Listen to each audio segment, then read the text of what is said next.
Kaya dapat lang po maging maingat ang mga tao, lalo na pagdating sa pagtitiwala. Okay? Lalo na pagdating sa pera. Bawal umutang at bawal magpautang sa taong 2026. Kapag pinairal nyo ang pagpapautang, sisiguraduhin ko sasakit ang ulo nyo. Pag umutang ka naman, sisiguraduhin ko rin magiging mahirap itong taon mo. Mahirap magbayad. Ganun po ba? Opo. Oo. Pero Kasi hirap ang buhay ngayon. pero pwede pa magpalibre. sabi ni Master Ang, Partner, alam mo isipin na. mo yung sarili mo. So, kung manlilibre ka at mauubos yung pera mo, wag. Alam mo kasi laging tatanda ng tao, ang swerte talaga, nakadikit yan kapag pera ang pinag-uusapan.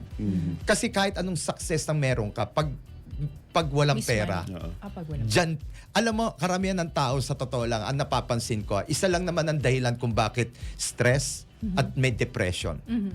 Karamihan talaga dahil sa pera.